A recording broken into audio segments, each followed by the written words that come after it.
baseball all week long here and all the way to the opening pitch in, what is it now, 12 days? 13th of February, Texas will open the season.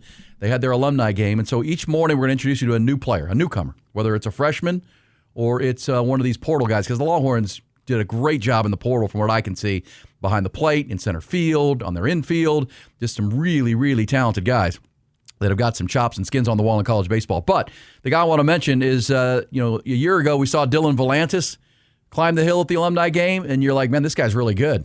But it is the alumni game. Well, guess what? Dylan Volantis was an All-American.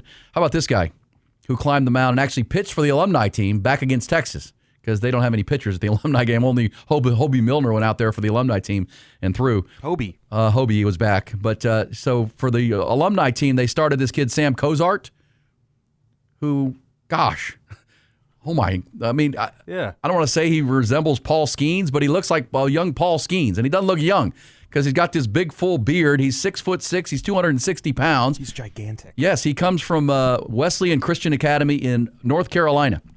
He was a two-time All-State player. In high school, Sam Cozart went 19-1 with a 1.97 ERA. He struck out 283 in 170 innings. Just dominant high school performance. So you're thinking, okay, can he do that in college? Well, he was facing pro hitters. And I know it's February or late January, but he was mowing them down. Because you can see stuff. You can see stuff, and that travels. And, that's some high-octane stuff. So Sam Cozart. I would also say, we were just telling you about Drake May and from the state of North Carolina, a couple older brothers and an athletic family. Well, this is Sam Cozart. His oldest brother, Jacob, plays for the Cleveland Guardians as a baseball player. He played at NC State. He had another brother that played at North Carolina. And his father played college baseball at Central Florida and coached him in high school for a while. His mom played volleyball. So athletic kid with older brothers. Yeah, pedigree. Get to know Sam Cozart. Yeah, I was watching him in that, getting clips of the alumni game, trying to watch some of it, and you're like, who's this? Did we bring in some? So, yeah, he looked like he was like a senior transfer. Yeah, I thought he was like a 24-year-old grad transfer. No, he's a freshman. Yeah. He is a true freshman. So then I chatted yesterday with Ty Harrington, who had the call on LHN, and he's like, oh, my. That guy was bringing it. Arm farm.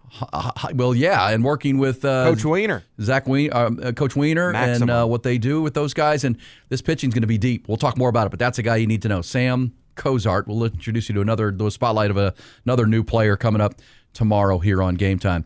All right, so we mentioned Texas Pearson Coody finishes second in the PGA Tour event. Scotty Scheffler did not participate in that. He'll be back for the Drunk Fest in Phoenix this weekend. But from the basketball side of things, what was your biggest takeaway, Jack, from the Texas men's win at Oklahoma, where they start, kind of sleepwalking a little bit? Right. Sean Miller talked about it. Was they got back from Auburn late, and the travel was tough because of the weather, and they had to turn right back around and go back up to Norman, back-to-back road trips on a short turnaround, and they looked like it, right? They were 23-9 down, and Nigel Pack, the sixth-year guard for Oklahoma, said he's still there. I know he's been there forever, bouncing forever. He came out and was red hot, so it was 23-9. You're thinking, oh boy, they come all the way back and win this game and won it kind of comfortably. Dalen Swain was great. And how about the bench? Yeah. Kendall Weaver, Triore off the bench. These guys were great in that game. I think that might have been the best game we've seen from and Sim Wilcher. Yeah. Simeon Wilcher had a big. They don't win that game without the bench, and the bench has been a liability. That was good to see. Yeah, weather the storm, right? I don't think in the past teams with the previous coaches, the way they played, could have come back from a deficit like that. Just a hot start from Oklahoma. They were hitting everything. But how about Jordan Pope, the closer? And we talk about fouling the S out of people with this team. It helps if the refs just aren't calling anything, because there were a lot of fouls in that game, and they were just letting them play. So helpful for Texas, but I thought that's a great win. That's a bad Oklahoma team. Porter Moser's probably not long for that job, but a rivalry game, it can get weird in Texas, weathering the storm of a big burst from Oklahoma to start things off and getting a great win. All right, so after the game, we know that was his 500th career win. Sean Miller had a chance to get it at Auburn this past week. They didn't get it. They get it here at Oklahoma. So a rivalry win. But the NCAA only recognizes 450 of Miller's victories because Miller was docked 50 wins from the resume by the NCAA following an investigation of improper benefits when he was the coach at Arizona. The investigation found no wrongdoing on Miller's part, and he was cleared, but they still docked him of the wins. So the 2016-17 and 2017-18 teams at Arizona, those 50 wins vacated essentially. And Sean Miller was asked about that. Do you still feel like you have 500 career wins? Here's Sean Miller. To some degree, yes. I'm going to say I'm really way more focused and excited on what's to come because of the amazing place that I'm at. It's a world-class place, Texas, and it's one of one. And I'm anxious and super excited to raise the standard and build our program into something special. The one thing that I would say about those 500, and I'll just leave it at this, I can assure you that I looked at the scoreboard 500 times, and I was the winner 500. I shook the other coach's hand, walked into the locker room that I was a part of, and had the joy that you only experience in college sports. That did happen to me 500 times. As sure as I know I've been a part of 57 Christmases, I've been a part of 500 wins. So 500 wins. So yeah, he's a good. It's let me give you a number on Texas. This is crazy where they are, and Texas fans I think are a little bit bewildered because since Tom Penders, and having covered this team since Tom Penders, this program, they've been really defensive heavy coaches. Defense. Yes. But a lot of those, including Rick Barnes, who's arguably the greatest coach the program's ever had, took him to the Final Four with T.J. Ford. But they got there because of defensive rebounding, and then T.J. Ford would just make plays, right? He would just create offense. Other than that, Rick Barnes never got to the Final Four and he still hasn't at Tennessee because his offenses struggle in the half court. And Chris Beard, Shaka Smart, who got the job at Texas because he brought the havoc defense from Virginia Commonwealth, only he left it there. He fully abandoned it. Like, what are we doing? Started recruiting 7-footers. There were one-and-done guys. And where'd the havoc go? I got to go see that all throughout my college days. Yeah. Thankful for COVID that I got like half a season washed out from that. Well, here comes Shaka Smart, and all of a sudden it's a totally. But what we're seeing from Sean Miller is what we've seen from him at Arizona, and Xavier is now translating to Texas. The team's getting better. They're improving. The defense, which was wretched early, is getting better. They're starting to hold teams and get stops, which was key for their comeback and winning that game on Saturday. They have an elite player in Dalen Swain. But how about this? Texas currently has the 7th-ranked offense in the country, according to the Ken Pom metrics. If the season ended Saturday, that would make it the best Texas offense since 2008. That was an Elite Eight team with Kevin Durant, DJ Augustine. No, Durant was 07. 07. Yeah, I mean, that year following Durant. Like, was AJ Abrams on that team? I think DJ Augustine was still on that team. You would have had 15-year NBA point guard. Yeah, that was a stacked team. That's the last time Texas had an offense this good. Think about that, 2008. But back to the Tom Penders thing. According to Ken Pom as well, Texas currently has the 111th ranked defense in the country, which, again, they've improved. But if the season ended today, this would make it the worst Texas defense in basketball since the 1998 team. So, I think at some point, Sean Miller will put together a roster that does both very well. But I'll ask you as a Texas fan, folks out there, 512-834-1027. I enjoy watching this more than I enjoyed the rock fights of even what I thought Chris Beard was doing. This is more fun to watch.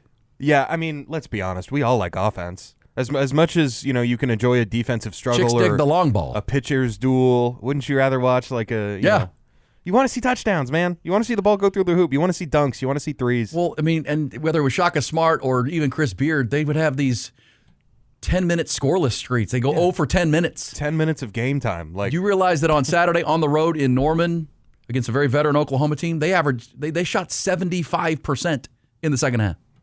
Like, they made everything. And that's efficient, good offense. It's being coached up and drilled just like the defense was. But the one thing I'm seeing with Sean Miller's team is they are getting better. Yeah. They are improving as they go. And for the most part, they're never going to be out of the game.